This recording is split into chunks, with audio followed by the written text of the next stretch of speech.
नमस्कार दोस्तों, स्वागत है आपका हमारे यूट्यूब चैनल उन्नत शिक्षा में। तो आज हम करने वाले हैं क्लास 11th का ये प्रैक्टिस पेपर है हिंदी का। और जो अभी आपका हिंदी का एग्ज़ाम होने वाला है मिड टर्म का, उसके लिए बहुत ही महत्वपूर्ण है और हो सकता है कि कुछ क्वेश्चन इसी में से जो के त्यों आ जाए। तो इसलिए इसकी प्रैक्टिस करना बहुत ही ज़रूरी है। तो आइए हम इसकी शुरुआत करते हैं। तो देखिए, ये सारे यहाँ पे आपको यहाँ से यहाँ तक जो है निर्देश दिए गए हैं कि किस प्रकार आपका जो मिड टर्म का एग्ज़ाम होगा वो पूरा इसी के ऊपर बेस्ड होगा। तो देखिए, पहला क्वेश्चन में यहाँ पे आपको अपठित गद्यांश दिया हुआ है और गद्यांश के आधार पर आपको प्रश्नों के उत्तर देने हैं। अभी मैं इस गद्यांश को नहीं पढ़ रहा हूँ क्योंकि गद्यांश में पढ़ने में वीडियो बहुत लंबा हो जाएगा, इसलिए हम क्वेश्चंस के हिसाब से ही गद्यांश को देख लेंगे। तो सबसे पहला क्वेश्चन है, व्यक्ति के मन में नकारात्मक विचार कब आते हैं।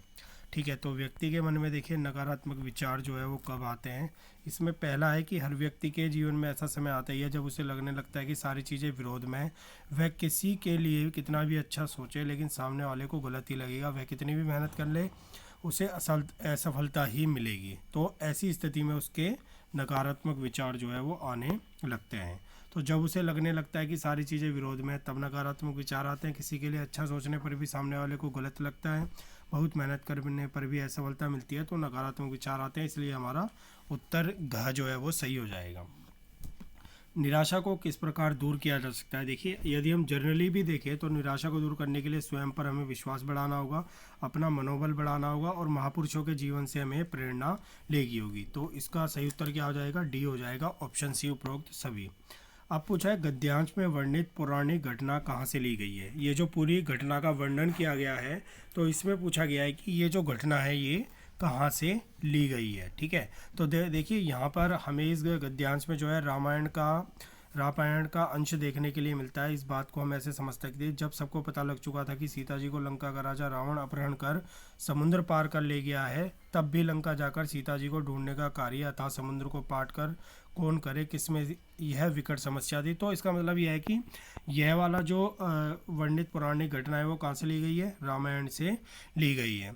आगे चलते हैं, प्रश्न नंबर 4 है, निराश व्यक्ति का मनोबल कब बढ़ता है। देखिए, किसी भी व्यक्ति का मनोबल जो है तभी बढ़ता है जब वो प्रेरित होता है, मोटिवेट हो जाता है। क्रोधित होकर कोई मनोबल नहीं बढ़ेगा, अवसाद में जाकर भी कोई मनोबल नहीं बढ़ेगा। आगे चलते हैं, हमारे जीवन के शब्दकोश में कैसे शब्द नहीं होने चाहिए। बताइए कैसे शब्द नहीं होना चाहिए। देखिए, हमारे जीवन में उत्साह, प्रेरणा और मनोबल ये तो बहुत ज़रूरी है, ये हमारे जीवन में हमेशा होने चाहिए। लेकिन हताशा, निराशा और असफलता हमारे जीवन में कभी भी नहीं रहनी चाहिए। आगे, निम्नलिखित में से विलोम शब्दों का कौन सा युग्म गलत है। तो देखिए, निराशा, आशा सही है। ठीक है, अवसाद और प्रसन्नता हमारा सही है। ठीक है, और संभव असंभव भी हमारा सही है। लेकिन जीवन और जन्म ये हमारा गलत है। या तो यहाँ पे जीवन और मरण होना था या होना था जन्म और मृत्यु। आगे चलते हैं, प्रश्न नंबर 7 है, प्रकाशित शब्द में प्रत्यय है। प्रत्यय क्या होते हैं, प्रत्यय होते हैं जो किसी शब्द के कहाँ लगकर, अंत में लगकर उसके अर्थ में परिवर्तन ला देते हैं, उन्हें प्रत्यय कहा जाता है। और जो किसी शब्द के शुरू में लगकर उसके अर्थ में परिवर्तन ला देते हैं उन्हें उपसर्ग कहा जाता है। तो इसमें जो प्रत्यय है वो क्या है, इत प्रत्यय है इसमें। ठीक है, ग हमारा सही उत्तर हो जाएगा। निम्नलिखित शब्दों में से संयुक्त अक्षर नहीं है। ठीक है, किसमें जो है संयुक्त अक्षर नहीं है। देखिए, संयुक्त अक्षर जो होते हैं वो हमारे क्या होते हैं, 4 होते हैं। ठीक है, कौन कौन से होते हैं संयुक्त अक्षर, एक तो हमारा त्रय होता है, एक हमारा श होता है। ठीक है, एक हमारा क्या होता है, श होता है, और एक हमारा क्या होता है, त्र होता है। ये हमारे 4 जो है संयुक्त अक्षर होते हैं। सॉरी, श नहीं होता, श्रेय होता है। ये हमारे 4 होते हैं।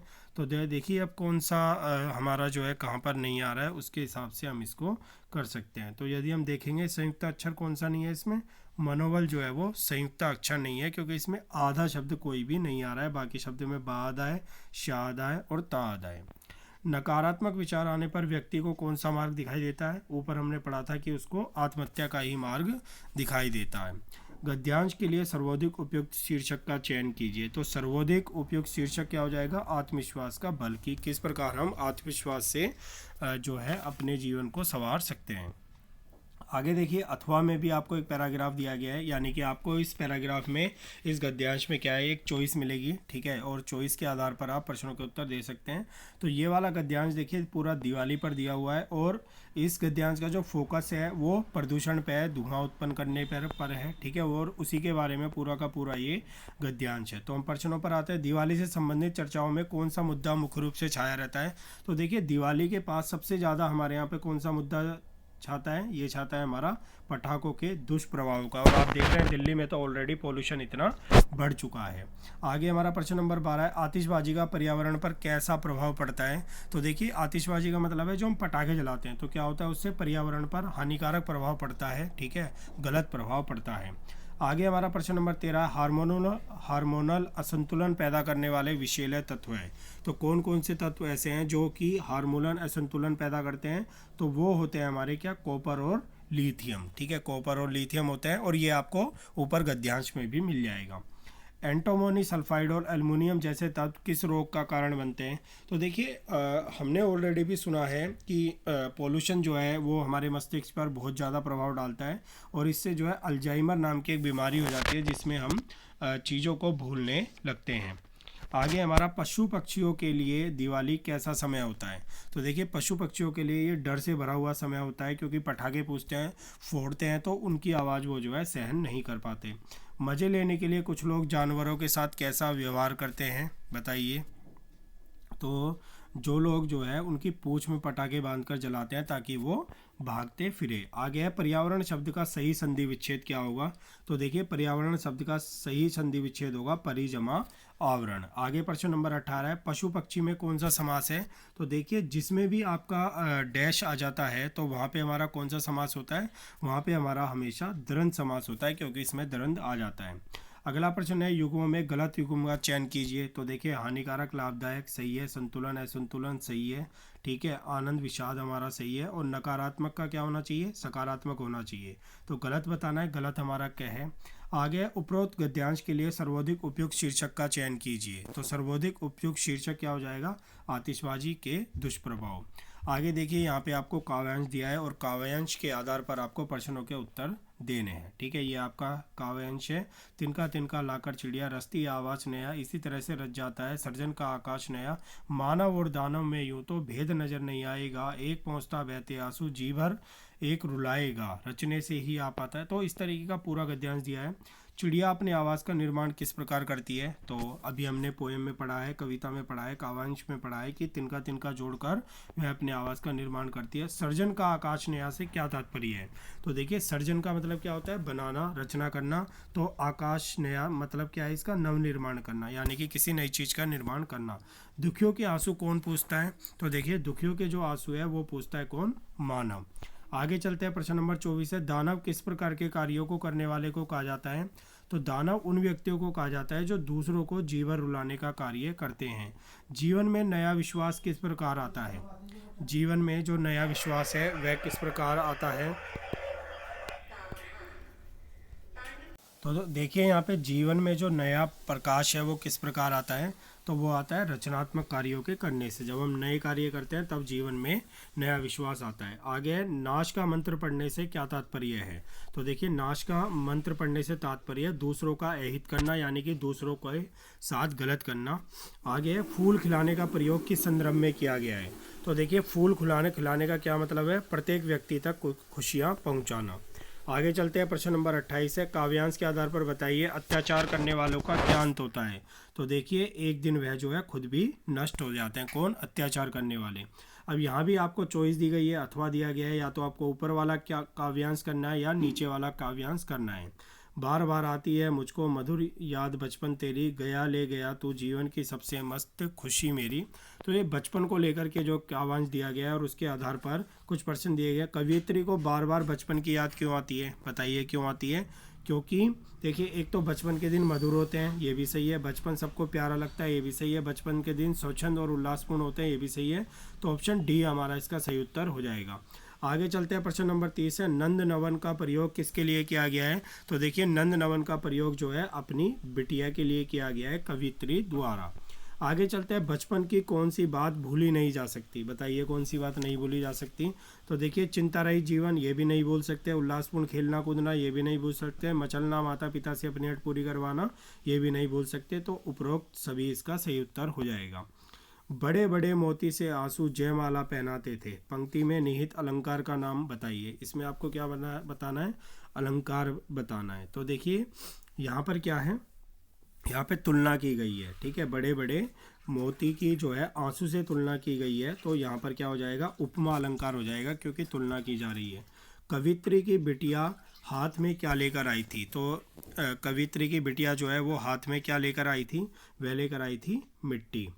काव्यांश में निहित रस कौन सा है, देखिए इसमें कौन सा रस है, तो इसमें हमारा क्या है, वात्सल्य का प्रयोग किया गया है, इसलिए इसमें वात्सल्य रस हमारा जो है हो जाएगा। निम्नलिखित में शब्दों में से तत्सम शब्द छांटना है, तो तत्सम शब्द कौन से होते हैं, जो मूल रूप से संस्कृत भाषा के होते हैं लेकिन हिंदी भाषा में जो के त्यों रूप में प्रयोग किए जाते हैं।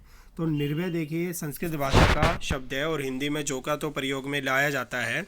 यदि इसका तद्भव देखेंगे तो क्या होता है, निडर होता है।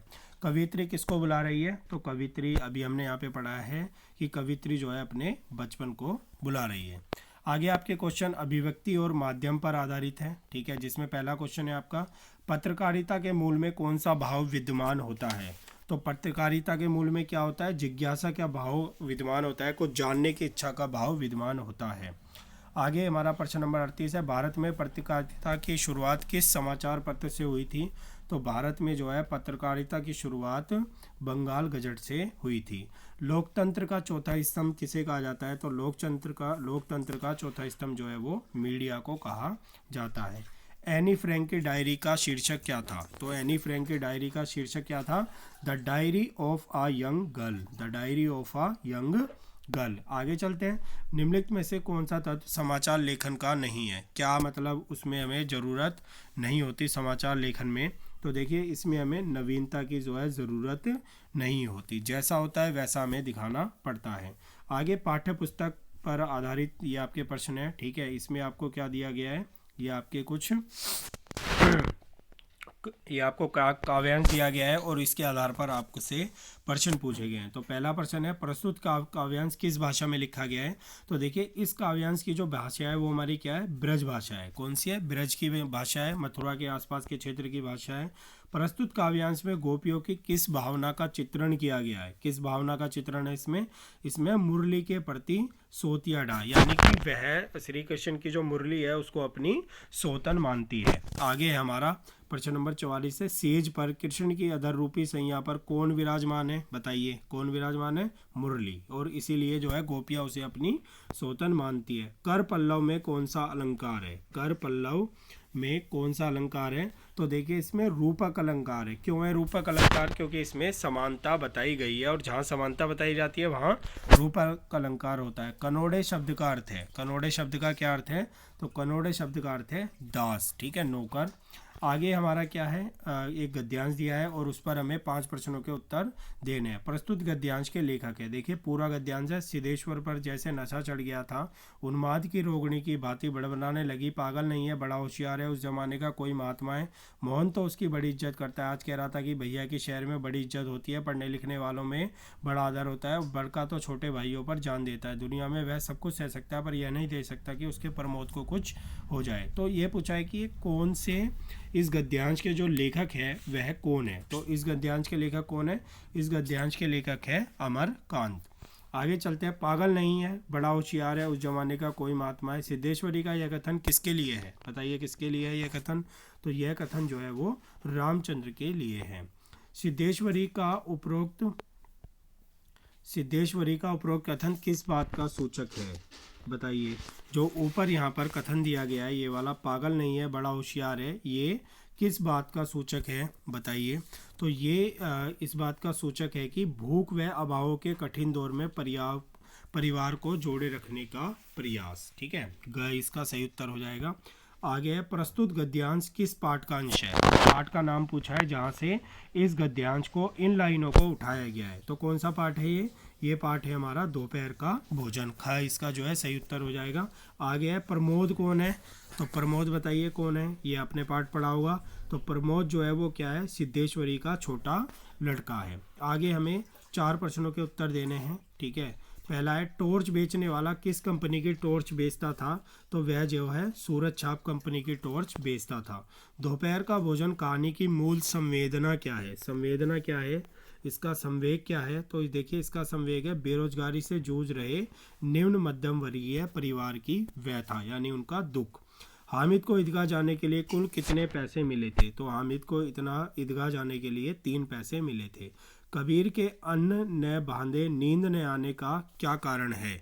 तो उसका कारण क्या है? परमात्मा से वियोग, परमात्मा से वह अलग हो गए हैं। आगे है खेलने में को काको गुसैया पद में किसका स्वाभाविक चित्रण किया गया है? तो इसमें जो है बाल मनोविज्ञान चाइल्ड साइकोलॉजी का चित्रण किया गया है। श्याम रंग में कौन सा अलंकार है? श्याम रंग में कौन सा अलंकार है? तो देखिए इसमें क्या है, श्लेष अलंकार है। ठीक है, जहाँ एक ही शब्द 2 या 2 से ज़्यादा बार होता है उसकी आवर्ती होती है, तो श्लेष अलंकार जो है इसमें दिया गया है। आगे हमारा यहाँ में 5 में से 3 प्रश्नों के उत्तर देने। अंडे के छिलके पाठ की विधा क्या है? यानी कि अंडे के छिलके जो पाठ है वह क्या है? आत्मकथा है, एकांकी है, जीवनी है या फिर कहानी है? तो देखिए अंडे के छिलके जो हमारा पाठ है ये हमारी क्या है? एक एकांकी है। राधा कौन सा उपन्यास पढ़ती है? तो राधा ने कौन सा उपन्यास पढ़ा था बताइए? उन्होंने पढ़ा था चंद्रकांता संतति। आगे चलते हैं, प्रश्न नंबर 60 है बीना शाम के लिए क्या बनती है? बीना जो है वो शाम के लिए क्या बनती है? वह बनती है उनके लिए अंडे का हलवा। गाय इसका सही उत्तर हो जाएगा। राधा को गोपाल का कौन सा रहस्य पता था? राधा को गोपाल का धूम्रपान करने का रहस्य जो है उसे पता था। आगे निम्न में बीना के चरित्र की क्या विशेषता है? तो बीना के चरित्र की विशेषता क्या है कि वह सुशिक्षित है, आधुनिक विचारों वाली है, स्वच्छता प्रिय है और वो उपरोक्त सभी इसका क्या है? सही उत्तर हो जाएगा। तो देखिए ये हमने हिंदी का पूरा प्रैक्टिस पेपर किया है। यदि आपको अच्छा लगा हो तो इसे लाइक कीजिए और इसे अपने फ्रेंड्स और क्लासमेट्स के साथ शेयर कीजिए, और आगे के इसी तरह के अभ्यास कार्यों और आंसर की और स्टडी मटेरियल के लिए हमारे चैनल को सब्सक्राइब कीजिए। Thank you.